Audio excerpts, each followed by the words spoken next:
You threw it away? The $1,500 watch my father gave me as a birthday gift? My husband, Sean, was gifted a watch by his father-in-law. It never left his wrist. I nodded and said, "That's right. I threw it in the garbage. I would do it again, too." Sean became even angrier at my response. He yelled, "You're an asshole, you know that? Are you insane?" I guess you could see it that way, but my name is Michaela, Mickey for short, and I am 29 years old. Sean and I were married a year ago, and unfortunately, we live with my in-laws in their house. My father-in-law never misses an opportunity to put me down. "You're not even good at making tea," he loves to tout. Every day is a living hell. I would pray that I would wake up from this horrible dream. My husband and I went to the same high school, and we re-met at our reunion. He confessed that he had always loved me, and we began dating before getting married a year ago. I was so happy. I loved Sean, and I was so excited about our life together. As long as he was by my side, I would always be taken care of, and I thought that I would be a part of a beautiful family. But now I realize that these thoughts were very, very naive. After we got married, I moved in with my husband and my in-laws. I discovered that my father-in-law was a very troubled man.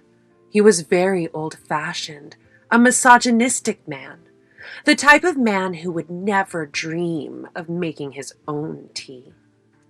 And according to Sean, he told Sean's mother that it was wrong for a woman to disobey a man. Once, he threw a plate at her for going against him. I was surprised when I heard this. I couldn't believe it, but it was true. In fact, I started to notice that my father-in-law was quite the xenophobe. He was very critical of me, an immigrant from abroad. I was working as an interpreter, speaking both English and Japanese. Maybe it wasn't because I was a foreigner. Perhaps it was because he didn't think very highly of me in the first place. In any case, he blamed me for everything and spoke ill of me. I love being an interpreter. It's a job where I feel my skills are most useful. Although there were assignments where I had to be on the field, most of my work was done at home for interpreting meetings and things like that. It's a job where I feel my skills are very useful. I was very good at my job, and I did not appreciate that my father-in-law would always insult my work. When he would go on, I would think to myself, "What's wrong with you? Hating someone just for speaking English? Just because they're a foreigner?" I don't prefer foreign countries. I hate English. I don't want to hear a word of English, and yet my son marries an English-speaking immigrant and brings her home to me. I often hear him muttering under his breath, "I can't stand foreigners." When I overhear him, I just want to cover my ears.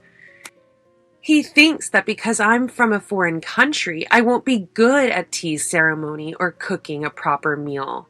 But I've lived in Japan and I love Japanese culture. I've even taken care to learn Japanese manners. I looked at my father-in-law and said, "Even though I'm from another place, I've lived in Japan and I love Japan. Your behavior is embarrassing." Embarrassed? Who is embarrassed? I thought, you should be embarrassed for saying those heartless words to me just because I'm from another country.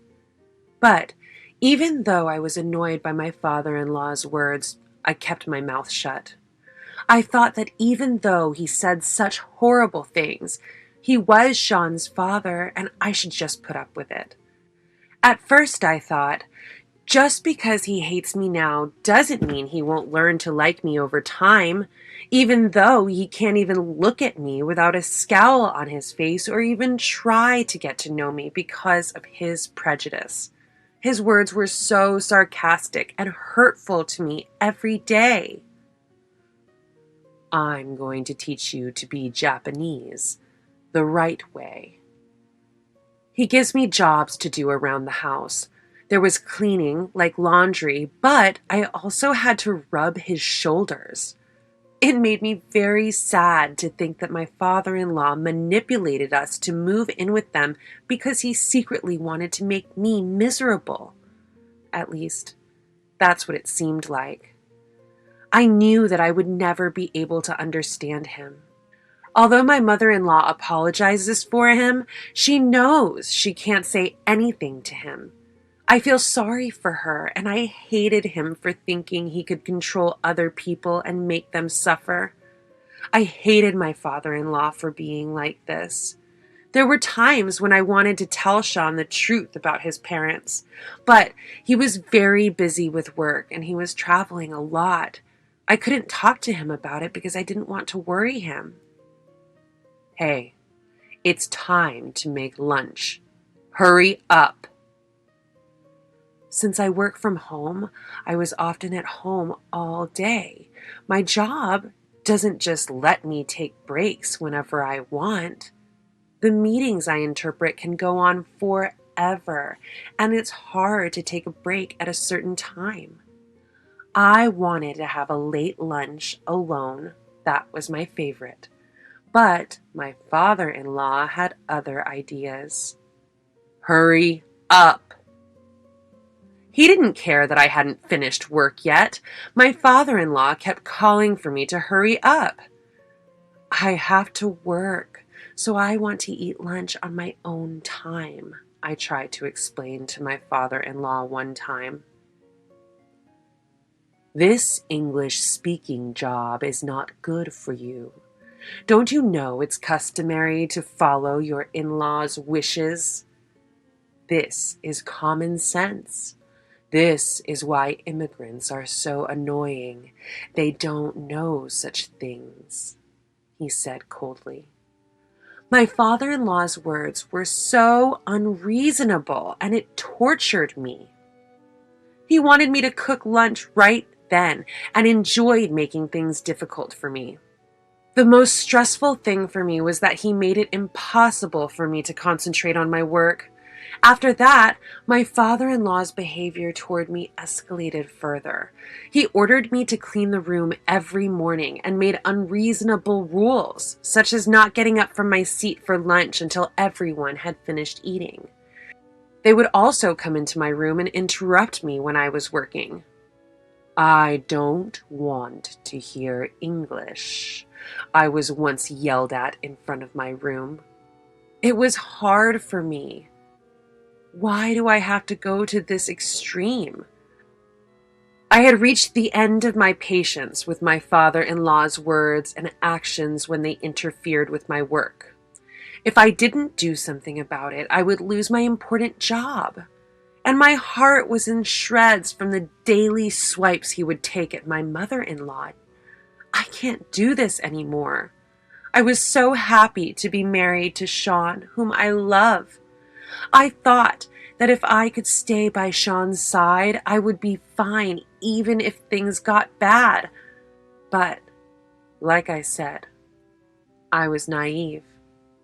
I can't be with my father-in-law like this anymore. I am not happy at all.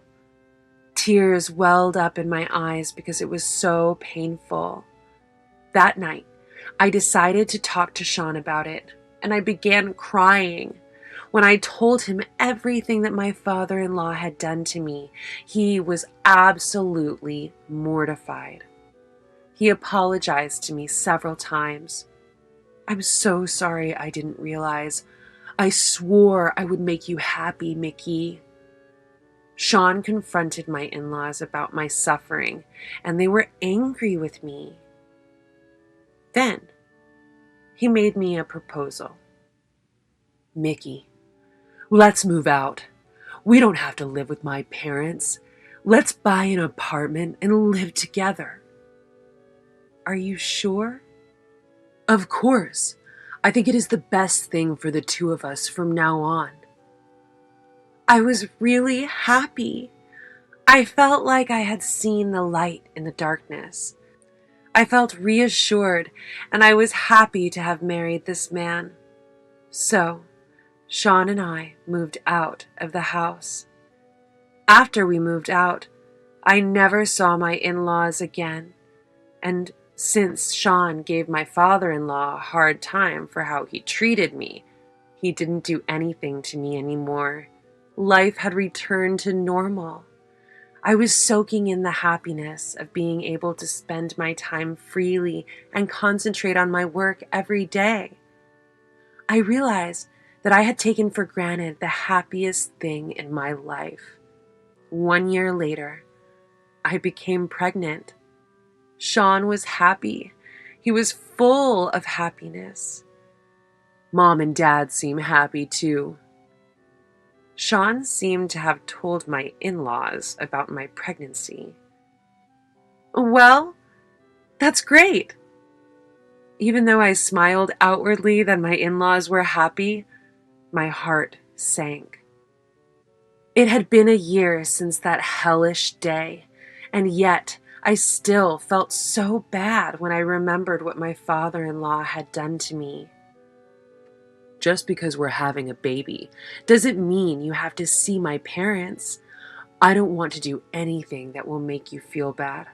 The most important thing is the baby and you, Mickey," Sean told me. And then I safely made it to the day of the birth, and a healthy baby girl was born.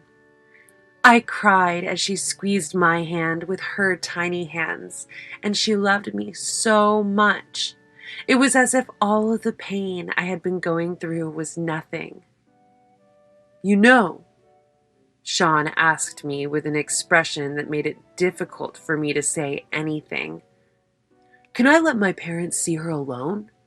They were so happy when I told them she was born safe and sound, and I wanted them to see their little girl." Sean then continued, "I'm sorry. I told you you didn't have to see them." I shook my head at Sean's words. "It's totally fine. I understand how you feel. It's natural to want to let your beautiful daughter meet your parents. And even though my father-in-law did such a terrible thing to me, I know that he cared for you. I wanted to fulfill your wish because I know how important they are to you. It's been a year since then. I'm sure your father-in-law has reflected on what's happened, and I wish I could see him too." When I said this, Sean put on a big smile. "Yes, that was a year ago, and people change. Let's think positive," I told myself. On the day I left the hospital, Sean, my daughter, and I were on our way to my in-laws' house. I had not seen my father-in-law since then, so I was a little nervous. When we arrived at my in-laws' house, they greeted us with smiles. Seeing my father-in-law looking a little happy as he looked at his little daughter, I felt relieved and at the same time glad that I had brought her with me. Sean also looked happy, and my father-in-law didn't seem to be making any sarcastic comments to me, which was a huge relief. Thank God, I knew my father-in-law was sorry for what he had done. Then, my father-in-law brought out a gift-wrapped box and held it in front of me, saying, "Here is a gift for the birth of your child. It's a $1,500 watch. Please put it on display." $1,500? I was surprised that my father-in-law had prepared such a gift for us, but I was even more surprised by how much it cost. I had never heard of a watch costing $1,500. My mother-in-law, who was standing next to me, was also surprised, her eyes widening. "Don't be surprised. It's my way of thanking you for letting me see my grandchild." Father-in-law! I was very surprised, but I was genuinely happy that my father-in-law had given me a gift. Maybe my father-in-law and I were finally starting to understand each other. My heart was filled with joy at the thought of my father-in-law's approval. After returning home, Sean and I immediately opened the gift celebrating our new baby from my father-in-law. Huh? We were surprised to see the watch. We were so surprised to see the watch because it looked like an ordinary wristwatch. We were a little surprised because we had imagined that a $1,500 watch would look much more flashy. We wondered why this watch cost this much, but since it was a baby gift from my father-in-law, we thought nothing more of it and decided to put it on the shelf in the living room. The phone rang. It's from my father-in-law again. Ever since we received that watch, he's been calling us a lot. For a little while, they were about things like wanting to hear about his grandchildren, but then, just like a year ago, he began to speak disparaging and accusing words about me. Even when I got fed up and ignored his calls, he would call again and again. I thought he might be getting suspicious of me. It was exactly at this time a year ago that I was disappointed that he had not changed, and saddened to think that he did not really like me. My father-in-law is such a relentless caller. Sometimes he would barge into my house if I did not answer the phone, so I had no choice but to pick up. The phone rang several times every day, and when I answered the phone, he would say all kinds of hurtful things. I was exhausted from childcare and work and even my father-in-law, and I was exhausted both physically and mentally. I was in pain, I was in agony, and I even cried. How can I get away from my father-in-law now? I thought I escaped him by moving out of the house, but now that I've left, he still torments me like this. Eventually, my father-in-law started pointing things out to me. Do immigrants only clean once a week? You only had Japanese food for 2 days this week. This is why foreigners are no good. These were the points he made about my behavior. Strangely enough, he was also right. How did he know that? I asked Sean if he was telling him, but he said he didn't know. I was a little scared at the time, but I thought it must be a coincidence. But then he continued to point out my behavior several times, and I felt that it was indeed strange, because everything my father-in-law said was true, and the points he was making were getting more and more specific day by day. I was scared. I felt like I was going crazy. You would have to be there to see this kind of thing. I felt goosebumps all over my body at that moment. Yes, you would have to see it to believe it. I tried to recall what had just happened with my father-in-law. No way, I realized. I was in an uproar when I realized what had happened, and I couldn't stop my body from shaking with fear. I couldn't stop shaking with fear because it was something I couldn't even imagine. Then I looked at my child who was sleeping slowly and thought, I had to protect her. I made a decision to do something, even though I felt my body trembling. Mickey? That night, Sean came home from work with the watch in his hand. He looked angry. You threw it away? The $1,500 watch my father gave me as our daughter's birthday present? Yes, the watch in Sean's hand had been given to us by his father-in-law at the birth of our daughter. I nodded and said, That's right. I threw it in the garbage, and I would do it again, too. Sean became even angrier at my response. You're an asshole, you know that? Are you insane? I guess you could see it that way, but I'm not the problem here. Let me show you. Why don't you push this button? I pointed to the black dot on the clock in Sean's hand. The clock that my father-in-law had given me had a little black button on it. Sean angrily did as I said. His complexion changed. What is this? Was the button a reset button? I wondered.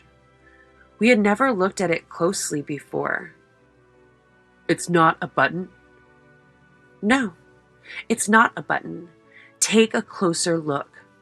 Sean observed the small black spot just as I had said, and the look on his face became more and more blue.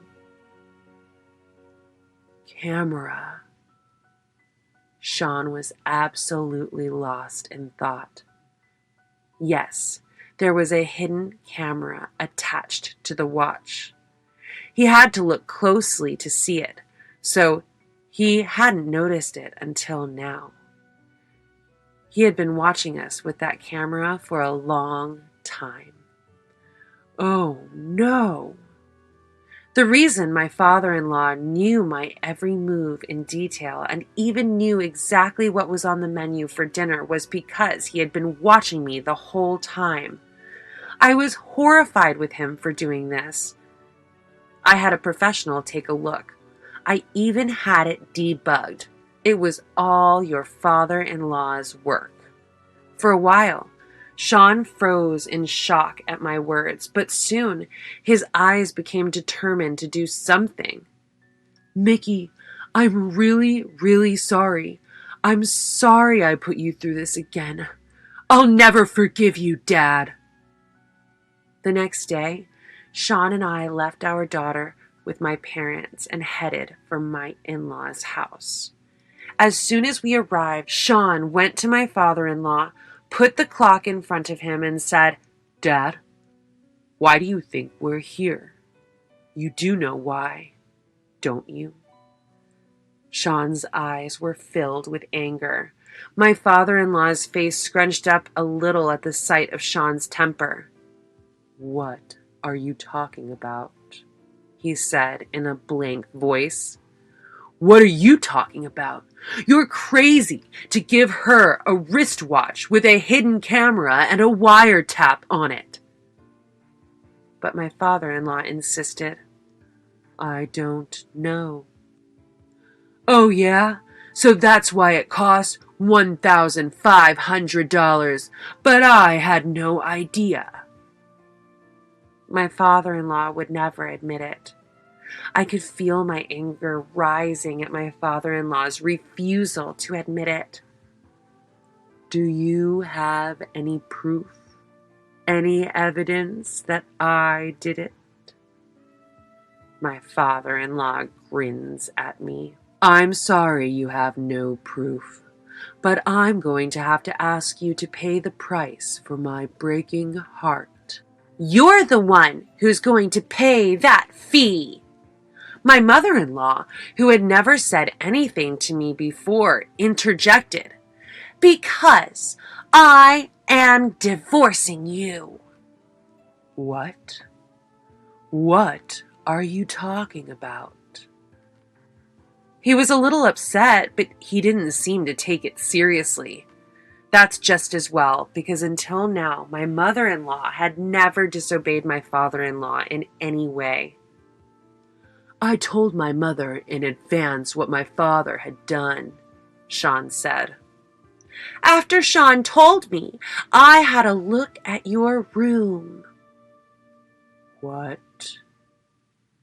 My father-in-law, who had looked relaxed a moment ago, was becoming impatient. I wanted to think it was a lie, too. Eavesdropping and photographing is a crime, you know. But in your room, there were videos of Sean and his family and his house and so on. I can't believe you really did this. My father-in-law was seeing red. Sean questioned him further. I asked my mother to find receipts for that watch. Here. Sean put the receipts and order forms for the watches in front of his father-in-law. This watch is custom made. You ordered a hidden camera and a wiretap, didn't you? I have solid proof right here. Then, knowing he could no longer get away with it, he confessed everything. I lost the chance to tell Mickey how disgusted I was with her, so I thought I'd watch her behavior on camera, my father-in-law said. Everyone in the room who heard these words felt a surge of indescribable anger and exclaimed in exasperation. After that, my mother-in-law divorced my father-in-law. My father-in-law had to pay alimony to my mother-in-law. Moreover, the house belonged to my mother-in-law's parents, who had given it to her as a gift. So, as a result, my father-in-law was also evicted from the house and now lives alone in a small apartment. My mother-in-law has apparently been enduring unreasonable orders from my father-in-law up until now. She says this was all for Sean's sake. But before she knew it, she was tied down by her husband and she could not escape. But when she saw me being tormented by him too, she became angry at herself for not having the courage to protect me. And finally, she woke up and said he had to get away from this person. Now that she is free from her husband, my mother-in-law lives at her own pace and very leisurely. Sean also cut ties with his father-in-law, and there was no one left.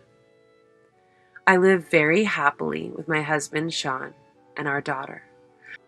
Sean, who used to work a lot of business trips and overtime, changed his job to spend more time with his family, and I can spend more time with him than ever before.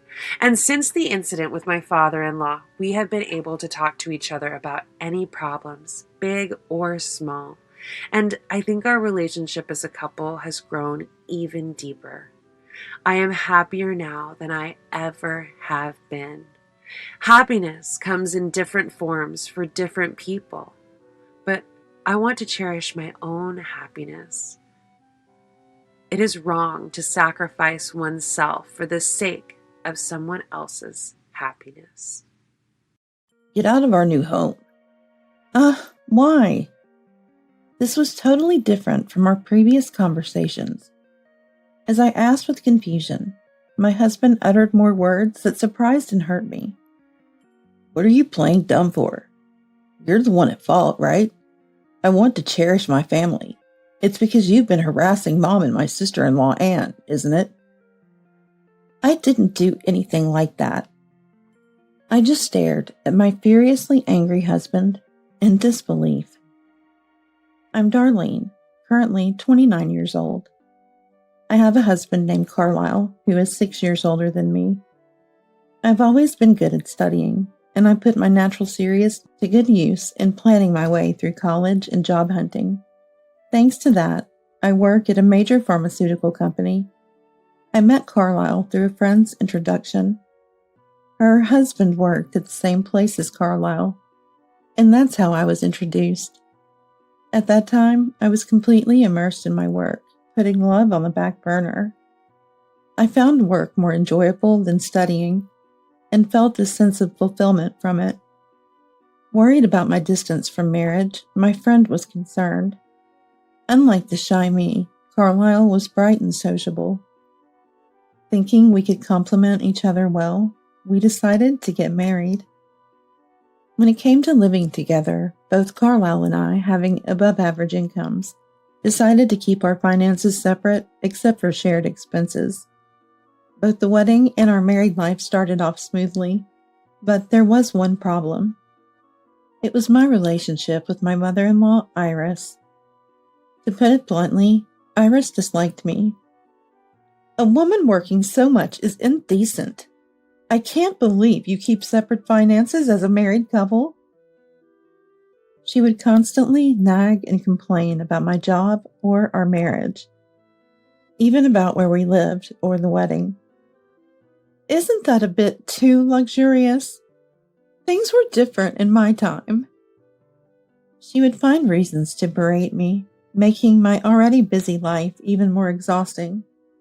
With no choice but to listen silently, consulting with my husband Carlisle only. I think Mom's just lonely, since Dad's gone and she's living alone now. Try to bear with it and keep her company. Despite the constant nagging and complaints in person or over the phone, Iris never called me over or came to our place uninvited, so I continued to endure. Despite these issues, our married life was peaceful. Then we began planning to buy our own home. We had discussed buying a house before marriage, deciding to do so before having children. The idea of living with Iris came up briefly, but I think Mom would probably refuse to live with us, Carlisle said, so we decided not to live with the difficult Iris. Meanwhile, I was worried about my own parents.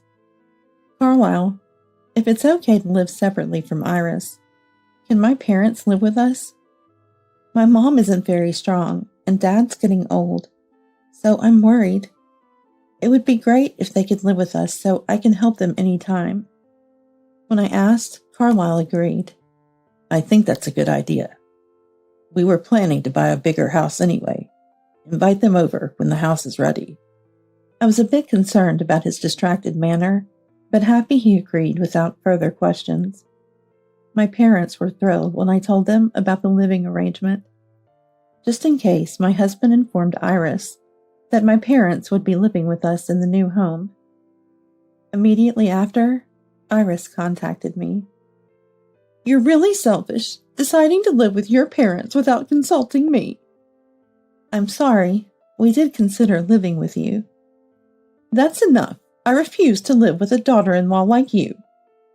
Though her words hurt, being refused was not an issue since we never intended to live together. While proceeding with the real estate agent, we lived in an apartment. One day, an unexpected visitor came to see our apartment. It was Anne. She had left her home due to her husband's infidelity and returned to her in-laws. I heard from Carlisle. I quit my job when I got divorced. I don't feel like working yet, but I need money to live. It seemed she came to borrow money after consulting Carlisle. When I went to call Carlisle, he came to the living room reluctantly. I understand, but I don't have any cash on hand right now. I was surprised and inadvertently raised my voice. Despite earning above average, the fact that he had no cash on hand seemed unnatural. I try not to carry cash around, Carlisle said, trying to evade the issue. But Anne, claiming she was in trouble, wouldn't leave easily. Mom's savings are low, and I can't even pay this month's rent. Can't you help out somehow? Carlisle glanced at me. I felt a momentary displeasure, but reluctantly decided to give her the money myself. Afterward, Anne checked the number of bills, left with a simple thank you, and went home right away. Later, I tried to talk to Carlisle about Anne and Iris's living situation, and when they would repay the money I had fronted. However, well, things are tough, aren't they? I'll pay back the money soon. We're living together after all. No need to rush. He responded too irresponsibly. As days passed with unease, Anne began to come by more frequently to borrow money.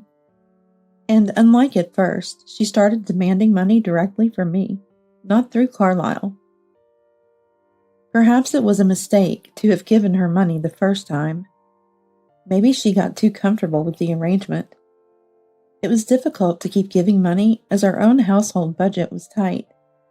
Yet when I politely refused, Anne would fly into a rage and start shouting, "You two can't spare $1,000 even when you're living together?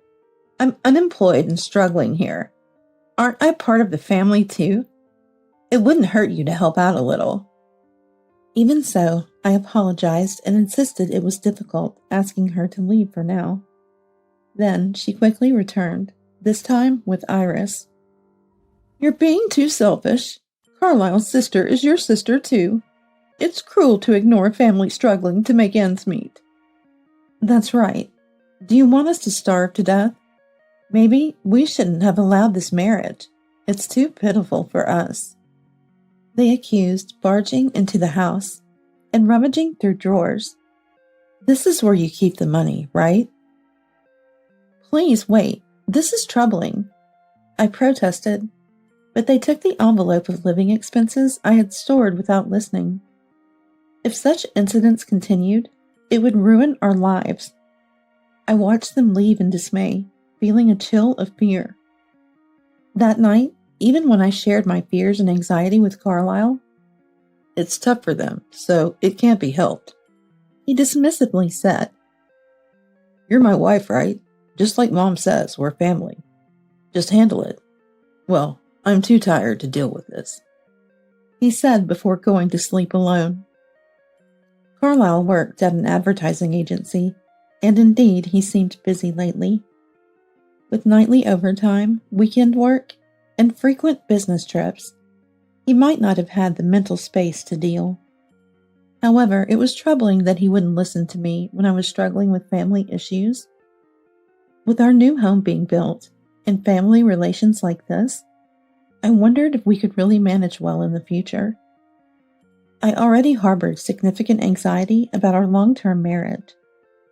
Moreover, Carlisle's presence at home became scarce, not just because of work, and our conversations dwindled. An inexplicable suspicion grew in my heart.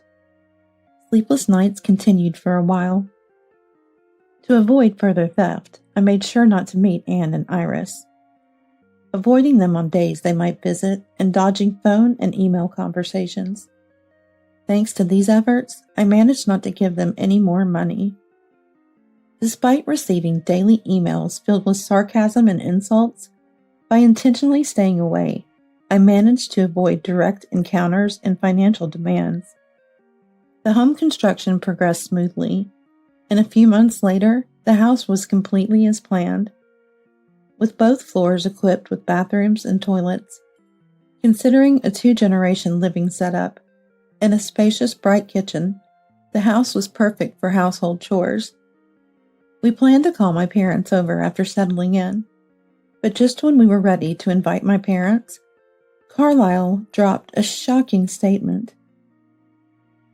"I've decided to live here with my family, so can you not call your parents? And you should leave too." Why? That was completely different from our previous discussions. As I asked in astonishment, my husband uttered more words that surprised and hurt me. "Playing dumb now, are we? You're the one at fault, aren't you?" I stared at my furious husband, completely dumbfounded. "I don't know what you're talking about. I need you to explain it to me properly." "You have been harassing Mom and Anne, despite them coming over. You chase them away. Don't answer their calls, ignore their emails."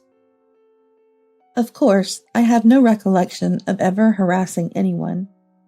It seems like Carlisle is misunderstanding something. "I'm sorry if it seems that way, but we can't afford to give away more money." "It's just a little help. Isn't money money? Can't you help a bit?" Being asked for $1,000 every time? We have a mortgage to think about. We can't do this. "My family is your family too. Don't you even want to help your own family?" "Why? Now you sound just like Iris and the rest. Sadness overflowed, and I couldn't help but tear up. Yet, without noticing my state, Carlisle slammed the table with a frown. You're pushing them too far. Both mom and sister are hurt. They've become mentally fragile because of you. I never thought you could be such a terrible person. Wait, I just wanted to protect our household finances. If we keep giving them money, it'll affect our future. I'm sorry about Anne and Iris, but I think that's their problem. We can't keep meeting their unreasonable demands. I will protect my mother and sister. That's why I'm bringing them here to live with us. You've been pressuring my precious family, and you don't even understand how busy I am with work. I don't want to see your face anymore. Get out now. Carlisle yelled at me with exaggerated anger. I was taken aback for a while. You're the wife of this household. Shouldn't you be more devoted to me, this house, and my family? You're still working as much as before. Do you want your own money that badly? There is no point in getting married. Being bombarded with complaints one after another was exhausting. Indeed, the days without conversation had already broken the relationship between Carlisle and me. Furthermore, I've been refusing money requests from Iris and Anne. It's natural for the two who resent me to take his side. They probably want to take over our new home for themselves. And Carlisle, annoyed by me over work and personal issues, believed their claims and plotted to kick me out. It hurts to say it, doesn't it? He was my husband, whom I once loved. It's sad, painful, and incredibly frustrating to see our relationship fall apart like this. But on the other hand, I had been considering leaving Carlisle. I was fed up with him. He wouldn't listen or even look at me when he occasionally came home. And there were other reasons. As evidence, I had secretly prepared divorce papers. It's a shame our home, built with so much thought, has come to this. But if you insist I have no choice, I'll leave the house to you and your family. But in exchange, I have something to say. I refuse to just leave and be separated. I want a divorce. Please sign these divorce papers. When I placed the brand new divorce papers on the table, Carlisle snorted in disbelief. Quite prepared, aren't you? What does this mean? I've reached my limit with our life together. If you want to kick me out, the feeling is mutual. Let's talk about divorcing now.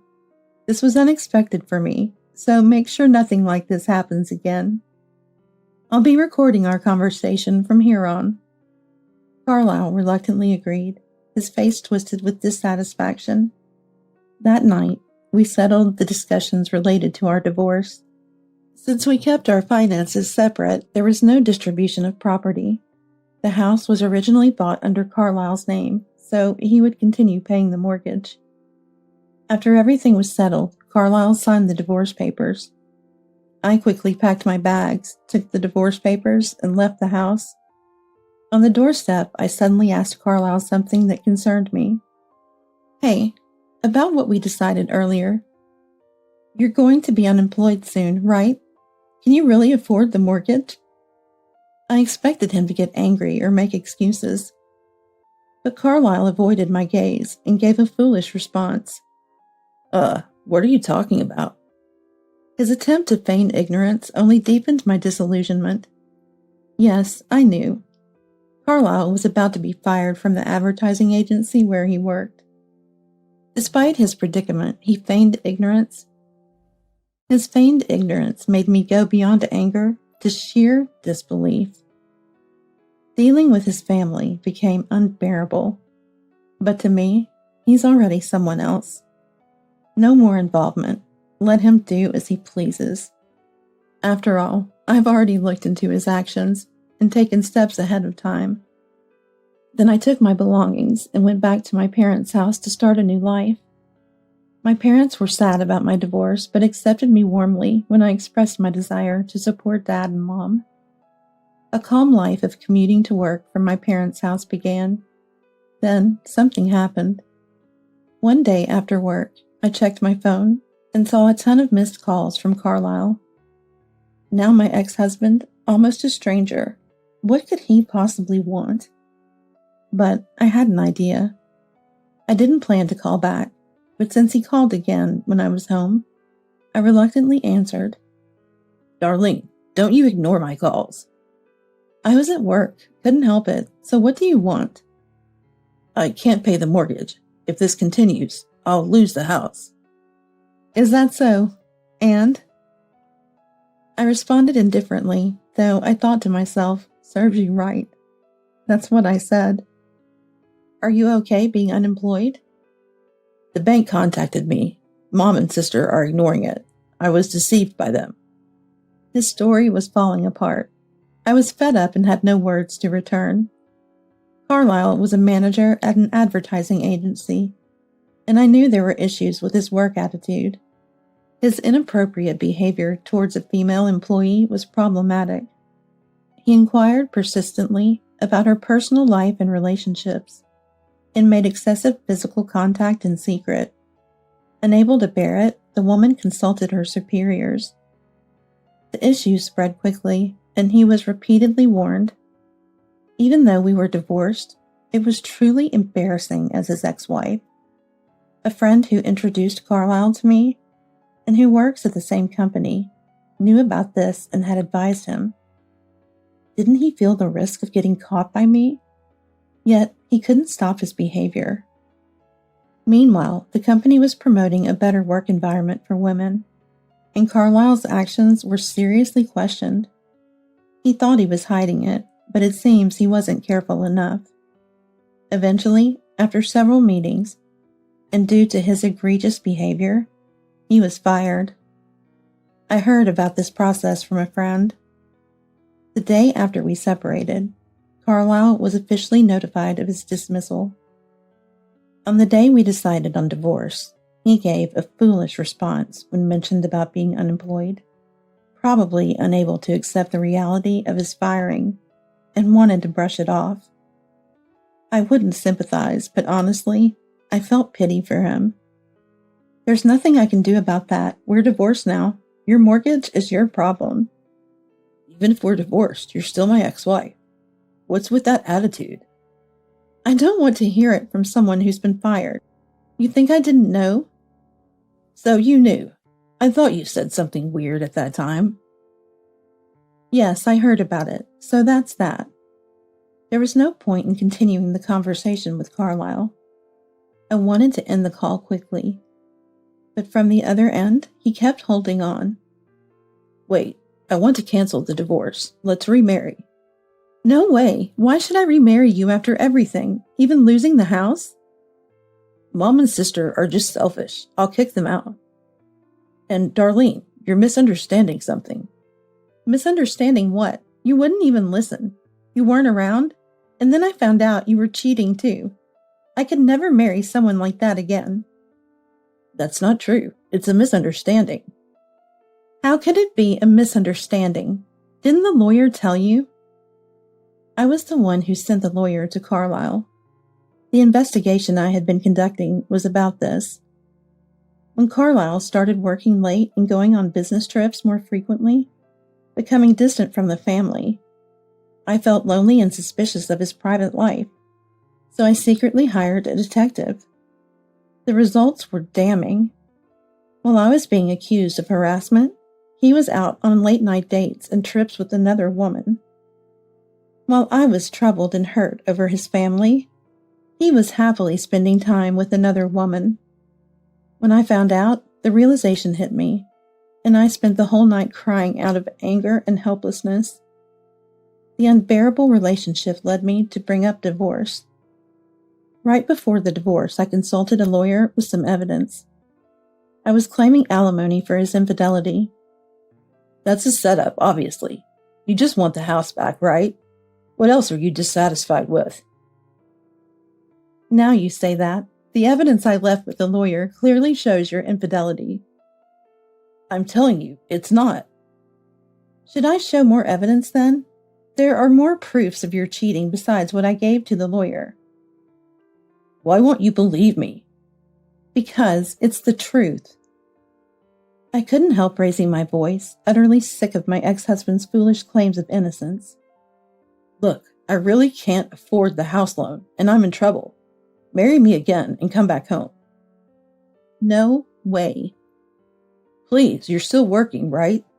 I admit the misunderstanding. You weren't bullying Mom and Aunt. What? Bringing that up now.